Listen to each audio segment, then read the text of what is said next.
Selamat pagi, jemaat yang dikasihi Tuhan Yesus Kristus. Saya mewakili guru sekolah minggu GKI Pasir Kaliki mengajak putra, putri, cucu, bapak, ibu, usia balita sampai kelas 8 untuk bergabung dalam kebaktian sekolah minggu yang diadakan setiap hari Minggu. Dengan pembagian kelas balita sampai kelas 3 SD dimulai pada pukul 8 pagi. Dan untuk kelas 4 sampai kelas 6 dimulai pada pukul 9:15 pagi. Dan kelas tunas remaja dimulai pada pukul 10. Semuanya melalui Zoom meeting yang dapat dilihat di warta jemaat. Kami sangat berharap putra, putri, cucu, bapak, ibu dapat ikut bergabung untuk mengadakan perjumpaan dengan Tuhan di Sekolah Minggu GKI Pasir Kaliki. Selamat beribadah.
Bangsa-bangsa bersyukur padamu ya Allah.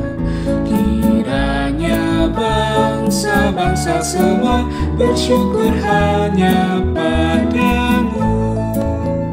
Kiranya bangsa-bangsa bersyukur padamu ya Allah. Kiranya bangsa-bangsa semua bersyukur hanya padamu. Kiranya Allah mengasihani kita dan juga memberkati kita. Kiranya Tuhan menyinari kita, Dia sinari dengan dan wajahnya, supaya jalanmu dikenal ya Tuhan, jalanmu dikenal di bumi, dan kiranya keselamatanmu dikenal di antara segala bangsa-bangsa.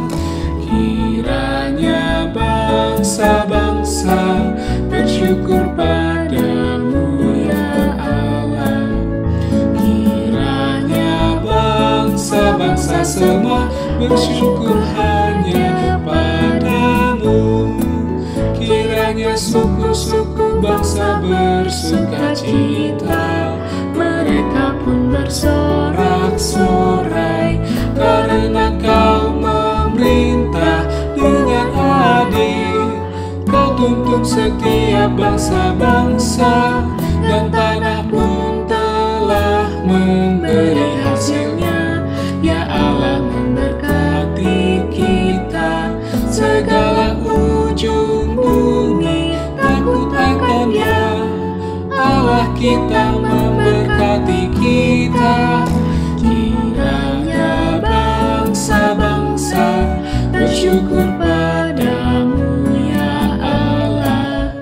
Kiranya bangsa-bangsa semua bersyukur hanya padamu.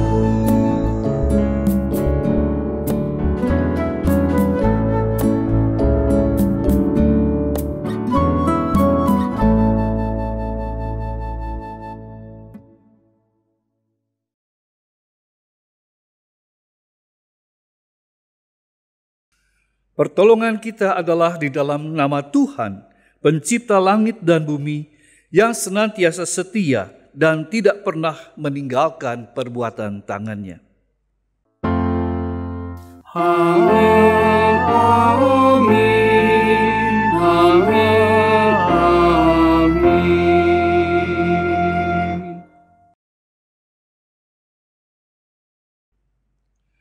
Kasih karunia dan damai sejahtera dari Allah Bapa kita dan dari Tuhan kita Yesus Kristus menyertai saudara sekalian. Dan beserta saudara juga.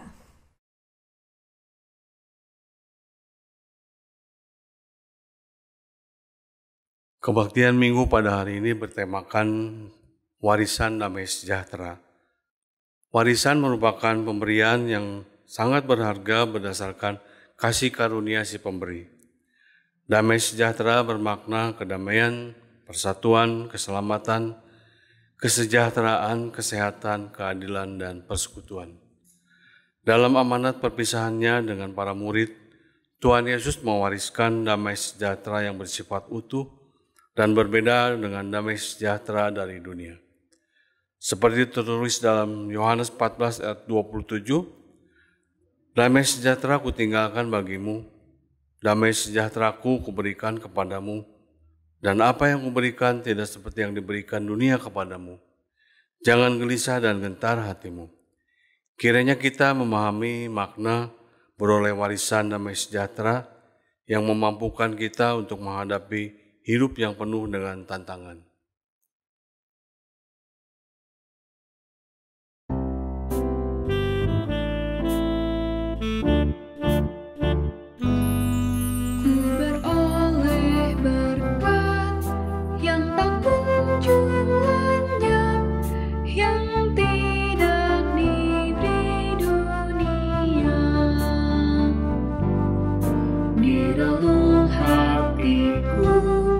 Walau syarat beban, ada damai sejahtera bakal. Yesus yang selalu tinggal serta, Ia di dalamku, ku dalamnya.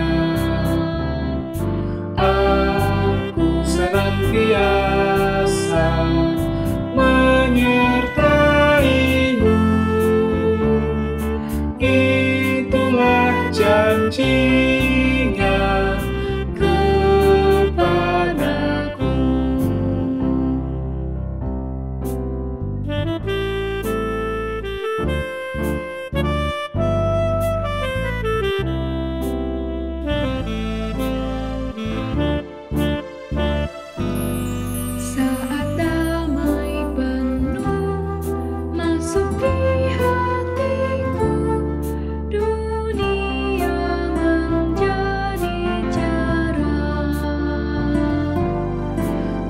kesusahan lenyap, berganti terang. Yesus Tuhan agung mulia. Yesus yang selalu tinggal serta, Dia di dalamku, ku dalamnya. Aku senantiasa menyertaimu. Itulah janjinya kepadamu.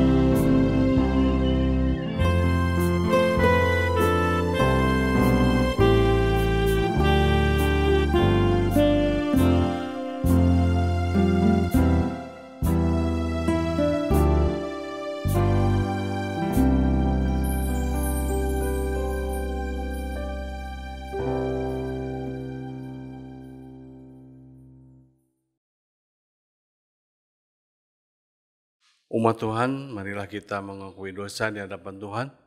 Kita berdoa.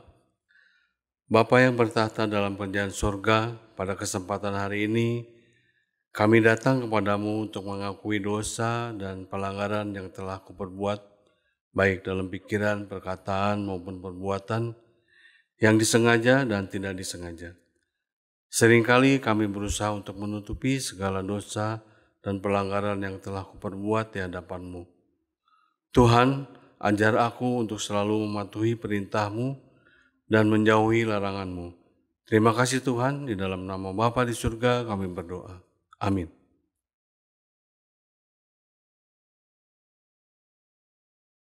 Berita anugerah.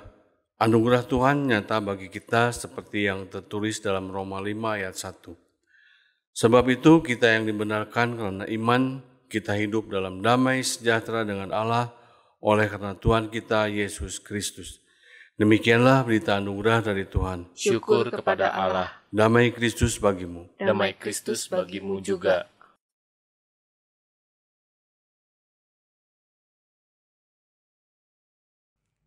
Mari Bapak Ibu Saudara, kita akan berdoa, kita mohon hikmat Tuhan sehingga kita bisa mendapatkan pengertian dan juga semangat keberanian untuk melakukan firman Tuhan di dalam hidup sehari-hari. Mari berdoa.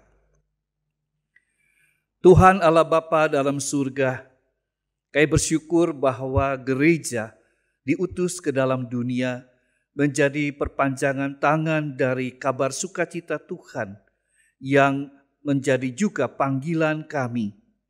Tuhan, biarlah ketika kami membaca firman Tuhan, hikmat Tuhan menaungi kami semua, menuntun kami pada kebenaran firman Tuhan, dan yang juga membuat kami bersemangat di dalam melakukan firman Tuhan, mendewasakan iman kami.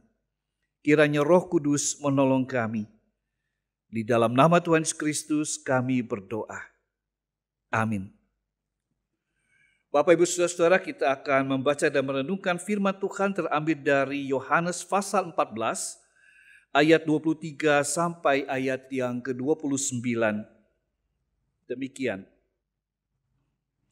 Jawab Yesus, "Jika seorang mengasihi aku, ia akan menuruti firman-Ku, dan Bapa-Ku akan mengasihi dia. Dan kami akan datang kepadanya dan diam bersama-sama dengan dia.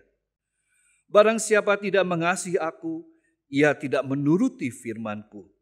Dan firman yang kamu dengar itu bukanlah daripadaku, melainkan dari Bapa yang mengutus aku. Semuanya itu kukatakan kepadamu selagi aku berada bersama-sama dengan kamu. Tetapi penghibur, yaitu Roh Kudus, yang akan diutus oleh Bapa dalam namaku, dialah yang akan mengajarkan segala sesuatu kepadamu dan akan mengingatkan kamu akan semua yang telah kukatakan kepadamu. Damai sejahtera kutinggalkan bagimu, damai sejahteraku kuberikan kepadamu, dan apa yang kuberikan tidak seperti yang diberikan oleh dunia kepadamu. Janganlah gelisah dan gentar hatimu. Kamu telah mendengar bahwa aku telah berkata kepadamu, aku pergi, tetapi aku datang kembali kepadamu. Sekiranya kamu mengasihi aku, kamu tentu akan bersukacita, karena aku pergi kepada Bapa-Ku, sebab Bapa lebih besar daripada aku. Dan sekarang juga aku mengatakannya kepadamu sebelum hal itu terjadi, supaya kamu percaya apabila hal itu terjadi. Yang berbahagia ialah mereka yang mendengarkan firman Tuhan dan yang memeliharanya. Haleluya. Haleluya, haleluya, haleluya.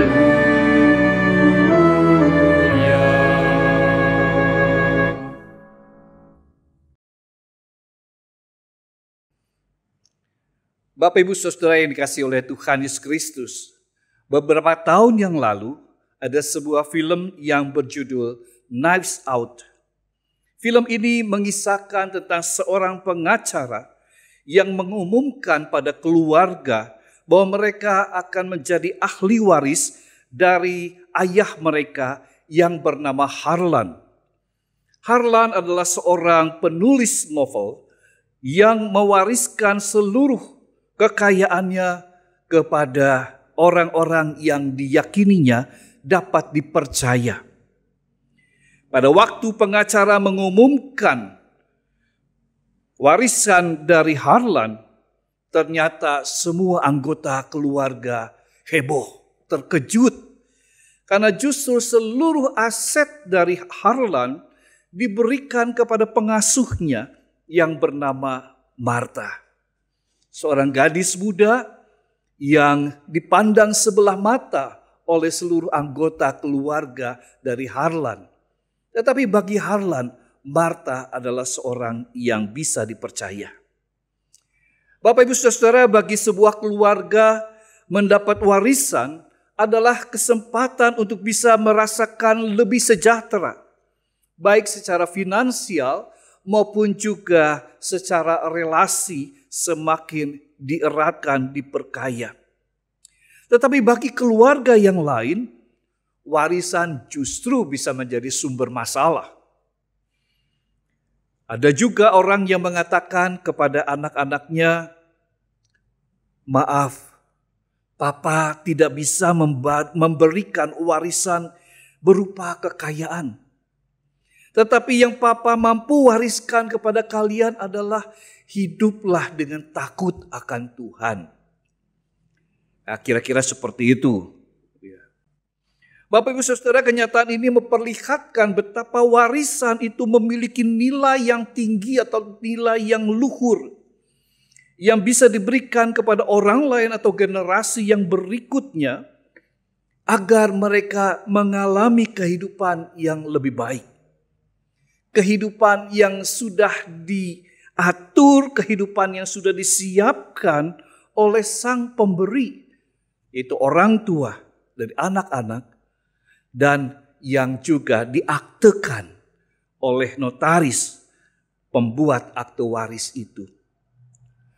Saudara, dengan demikian kita bisa melihat bagaimana Yesus ketika memasuki masa-masa penderitaannya di atas kayu salib, sebelum itu Yesus sudah berpesan kepada para murid bahwa dia akan meninggalkan para murid, tetapi kedatangan Roh Kudus, Roh kebenaran, Roh penghibur akan menjadi pendamping baginya yang menggantikan dirinya ketika ia sudah tidak ada lagi bersama para muridnya. Memang perpisahan dengan Tuhan Yesus akan membuat para murid berada di dalam kegelisahan, kesedihan, kebingungan, dan juga mungkin bahkan ketakutan. Karena pada waktu itu kita tahu bahwa pengikut Yesus selalu dimata-matai oleh orang-orang Romawi, prajurit-prajurit Romawi, dan tentu saja para penjajah bangsa Romawi itu sendiri. Oleh karena itu, di dalam keadaan yang seperti ini, Yesus menjanjikan pengharapan akan kedatangan Roh Kudus, Roh penolong dan penghibur. Bapak Ibu Saudara, relasi dengan para murid dengan Yesus akan berpindah, akan berada pada bentuk yang lain. Yaitu mereka akan berada di dalam persekutuan dalam damai sejahtera Tuhan. Dan karena itu ketika pengganti pendamping bagi para murid itu sudah disiapkan, maka Yesus mengharapkan para muridnya jangan berada di dalam kegelisahan dan ketakutan. Sebab kegelisahan dan ketakutan itu menandakan bahwa para murid ada yang tidak percaya atau tidak beriman kepada Yesus Kristus. Kita ingat di dalam Injil Matius 8 ayat 26 ketika peristiwa Yesus dengan para murid di dalam bahtera dan ada angin ribut. Yesus menenangkan angin ribut itu dan berkata kepada para murid, "Mengapa kamu takut? Kamu yang kurang percaya." Nah, saudara-saudara, Roh penolong yaitu Roh penghibur yang akan datang itu akan menggantikan peranan Yesus Kristus di dalam mendampingi para murid.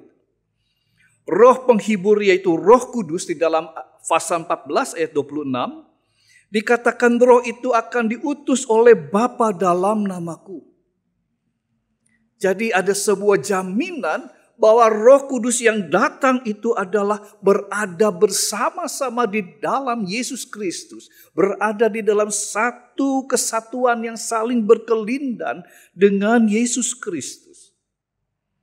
Roh itu juga yang akan mengajarkan kepadamu dan akan mengingatkan kamu akan semua yang telah kukatakan kepadamu. Walaupun Yesus sudah tidak ada lagi bersama dengan para murid, tetapi nanti ketika Roh Kudus datang Pentakosta itu, maka para murid, para rasul, gereja Tuhan, gereja akan mengajarkan apa yang Yesus ajarkan. Gereja juga akan melakukan apa yang Yesus lakukan. Kita bisa lihat ada sebuah model segitiga. Garis percaya, kemudian percaya dilanjutkan dengan mengajar dan melakukan. Ya. Lalu garis yang ketiga itu adalah garis mengerjakan apa yang diimani atau yang dipercayai. Yesus berkata di dalam ayat 23, "Jika engkau mengasihi aku, engkau akan melakukan apa yang kufirmankan, yang kuajarkan." Jadi beriman, saudara-saudara, itu berkaitan dengan kesetiaan kita melakukan firman Tuhan. Dan bukan mengatakan saya percaya dan saya hanya beriman pada Yesus saja di situ. Stop. Tetapi beriman adalah juga kita mengikuti, melakukan apa yang Yesus ajarkan. Dan itu berarti, saudara-saudara, kita mengasihi Tuhan. Mari kita bayangkan ketika kita mengasihi seseorang, ketika kita mencintai seseorang, kita menaruh kesetiaan kepada dia. Kesetiaan itu berarti juga kita mau mendengar apa yang dikatakannya dan mau melakukan apa yang dimintakannya. Yang kedua, saudara, roh penghibur atau roh penolong itu juga adalah damai sejahtera Allah yang diberikan bagi para murid. Yohanes 14 ayat 27 mengatakan, "Damai sejahtera ku tinggalkan bagimu, damai sejahtera ku berikan kepadamu. Dan apa yang kuberikan tidak seperti yang diberikan oleh dunia kepadamu.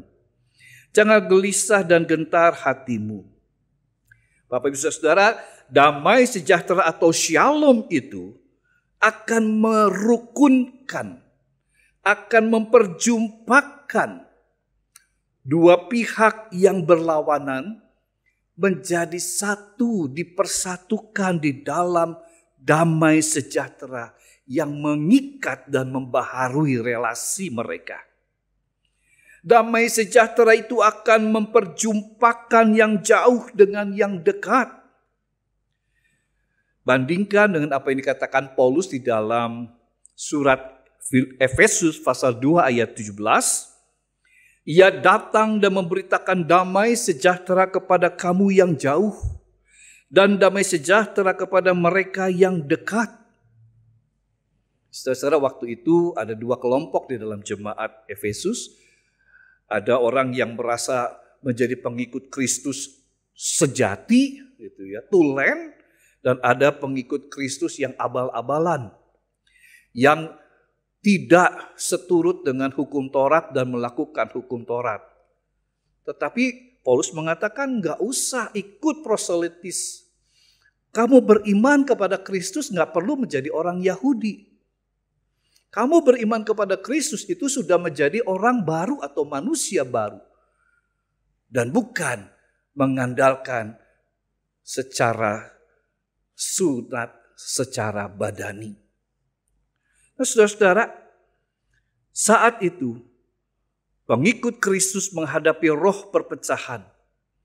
Karena ada yang merasa lebih Kristen dari kelompok Kristen yang lainnya. Tetapi dengan damai sejahtera yang diberikan oleh Tuhan yang mendampingi kehidupan jemaat, maka roh damai sejahtera itu akan mendamaikan siapa lawan siapa. Dan juga akan meruntuhkan tembok-tembok prasangka. Dan ini yang merupakan tantangan bagi kita di dalam kehidupan masa kini.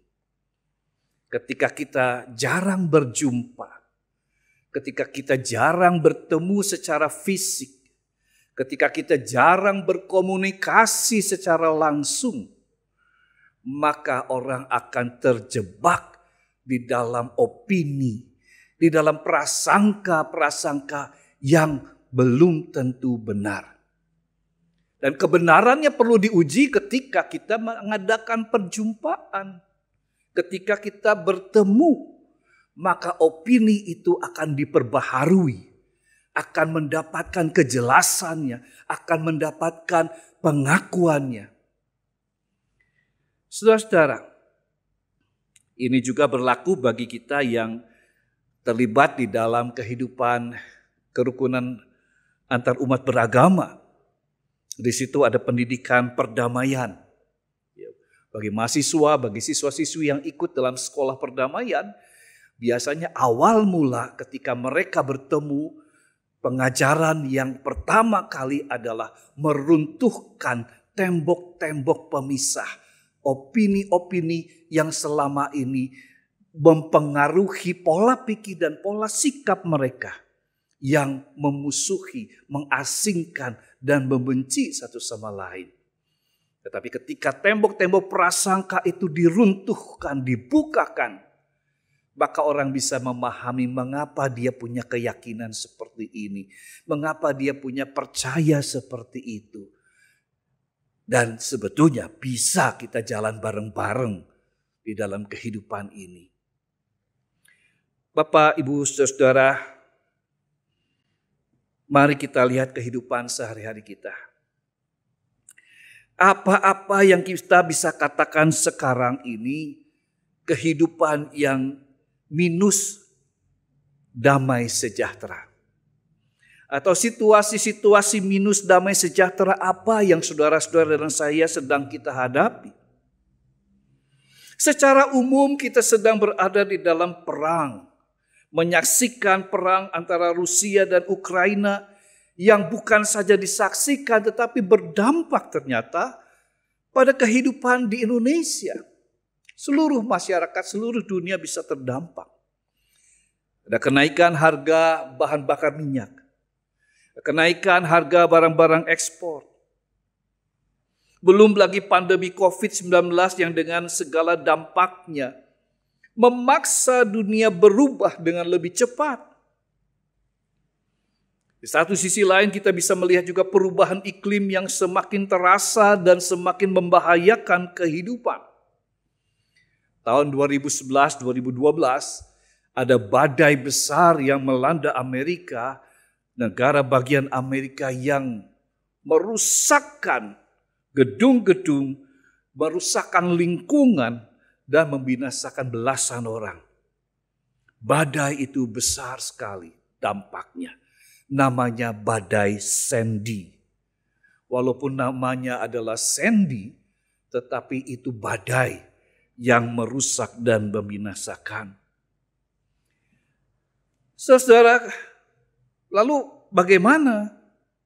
Apakah kita akan berdiam diri saja dan ikut di dalam menyaksikan dan mengalami kehidupan yang semakin lama semakin tidak damai sejahtera? Orang banyak melakukan mogok hidup. Ya, mereka tidak berani hidup, tetapi mereka memimpikan, menghayalkan hidup di sana dengan surga dan bidadarinya di sana. Tetapi hidup sehari-harinya tidak mengalami damai sejahtera secara nilai-nilai iman dalam menunjang damai sejahtera bersama. Mereka lebih suka berani mati daripada berani hidup. Saudara, yang kedua adalah apakah ada damai sejahtera Allah di dalam diri setiap saudara dan saya? Pentakosta sudah ribuan tahun yang lalu setelah Yesus naik ke surga. Roh Kudus telah dicurahkan. Dan apakah saat ini saudara dan saya yakin bahwa Roh Kudus juga bekerja membawa damai sejahtera di dalam kehidupan sehari-hari? Maka ketika Roh Kudus kita yakini ada di samping kita, mendampingi, menuntun kita, membawa kita pada kebenaran Kristus, maka cara pandang kita terhadap dunia juga bisa berubah. Roh Kudus, Roh damai sejahtera itu ada beserta kita. Dan kita bisa menyalurkan damai sejahtera Kristus bagi dunia. Ada contoh puisi Tionghoa klasik yang saya kutip dari buku seri Selamat karangan Andar Ismail, yaitu Selamat Sejahtera, tulisan dengan judul Dimulai dari Diri Sendiri. Puisi ini berbunyi demikian. Kalau dalam hati menyala setitik cahaya, bersemilah keindahan dalam raga jiwa. Bila keindahan bersemi dalam raga jiwa, keluarga hidup sentosa. Bila keluarga sentosa, negara pun sejahtera. Maka lahirlah kedamaian dunia. Bapak Ibu Saudara-saudara, apakah damai sejahtera itu sudah menguasai kehidupan kita? Mengendalikan pikiran, hati, dan perbuatan kita? Dan karena itu kita bisa merasa lega, kita merasa puas bahwa Roh Kudus memberikan kemampuan bagi kita untuk berkarya, untuk meluaskan iman, untuk mengabarkan damai sejahtera Tuhan dalam hidup sehari-hari.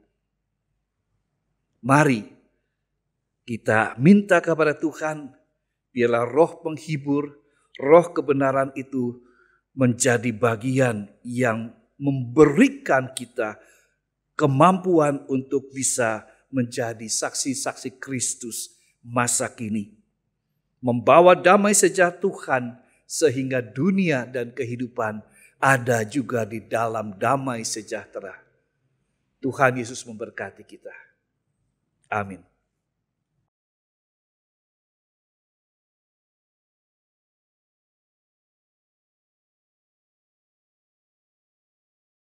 Marilah kita bersama umat Tuhan di masa lalu dan masa kini dan masa depan mengingat pengakuan pada baptisan kita menurut pengakuan iman berdasarkan pengakuan iman rasuli.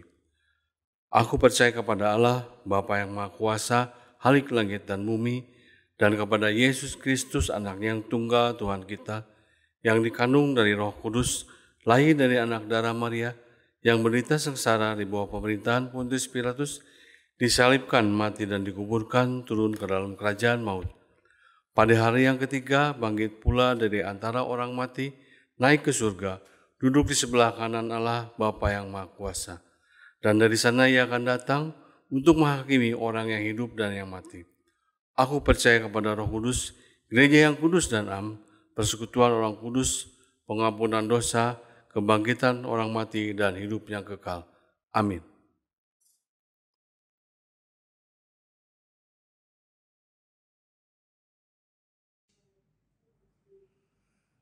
Bapak, Ibu, Saudara-saudara, mari kita bersama berdoa syafaat. Mari berdoa. Kami bersyukur bahwa Roh Kudus telah dicurahkan atas kami semua, sehingga gereja Tuhan sudah ada di dalam damai sejahtera Kristus. Oleh itu ya Tuhan, biarlah kami sebagai anak-anak Tuhan, murid-murid Kristus masa kini, boleh terus membuka ruang kehidupan, di mana damai sejahtera Kristus itu bertahta dalam hidup sehari-hari. Jauhkan kami dari prasangka-prasangka yang tidak benar, yang membuat pola pikir kami diracuni oleh kabar-kabar, oleh cara pandang yang tidak benar. Kami berdoa kiranya juga Engkau menolong kehidupan kami dalam keluarga kami, di dalam pekerjaan, dalam pelayanan di tempat mana Tuhan memanggil dan menempatkan kami. Di sana kami tahu bahwa sungguh damai sejahtera Tuhan menjadi kebutuhan yang saat ini betul-betul sangat dirasakan. Dunia memberikan persaingan, dunia menawarkan yang kuat yang menang. Dunia menawarkan perseteruan.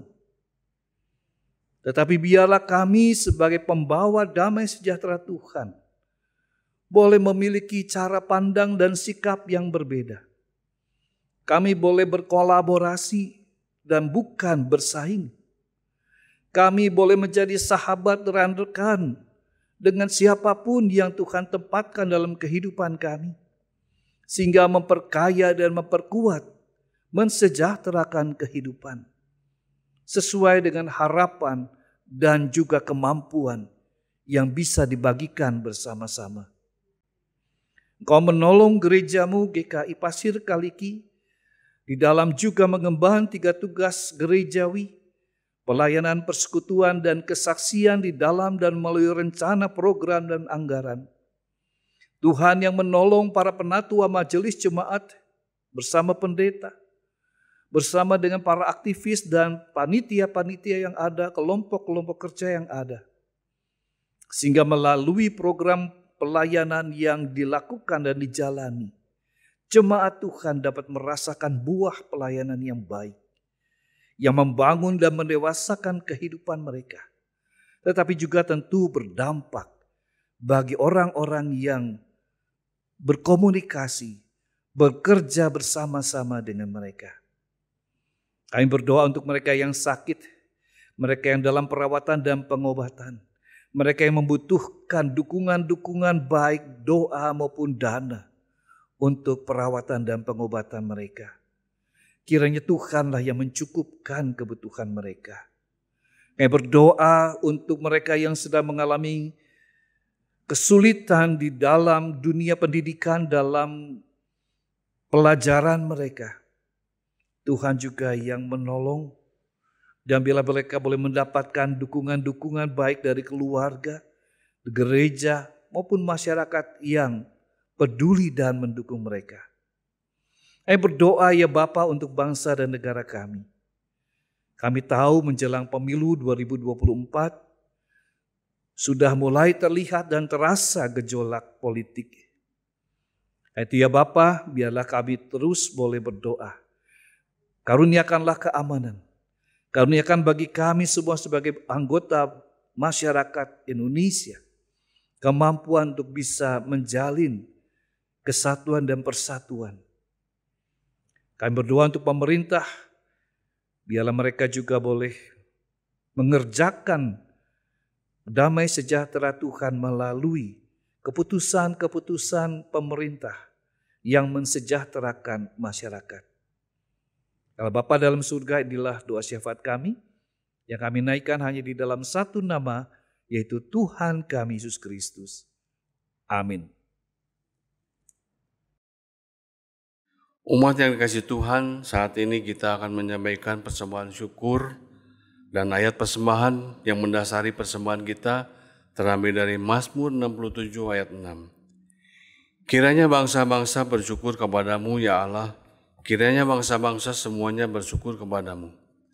Persembahan dapat ditransfer melalui rekening GKI Pasir Kaliki atau dengan memindai QR Code yang tertera pada layar perangkat saudara. Dan bagi umat yang telah mempersiapkan persembahan dalam bentuk uang, dapat memasukkannya ke dalam amplop serta menghubungi tata usaha gereja atau penatua agar persembahannya dapat diambil ke tempat saudara.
Umat sekalian, marilah kita berdoa.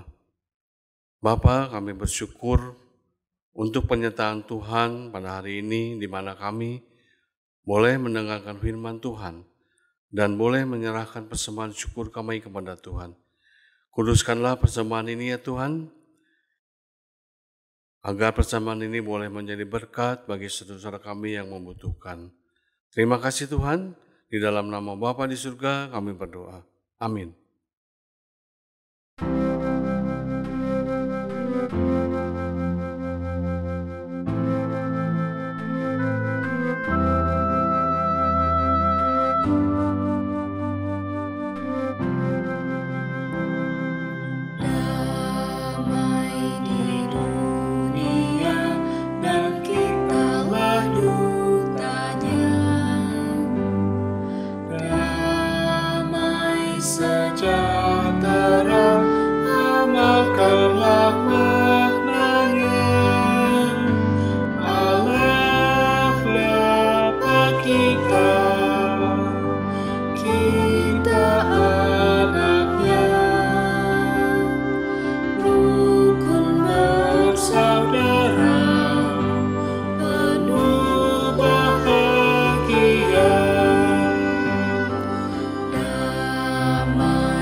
Marilah kita menjadi orang-orang yang membawa damai sejahtera Tuhan di dalam kehidupan sehari-hari. Terimalah berkat Tuhan. Tuhan memberkati engkau dan melindungi engkau. Tuhan menyinari engkau dengan wajah-Nya dan memberi engkau kasih karunia. Tuhan menghadapkan wajah-Nya kepadamu dan memberi engkau damai sejahtera. Haleluya. Haleluya.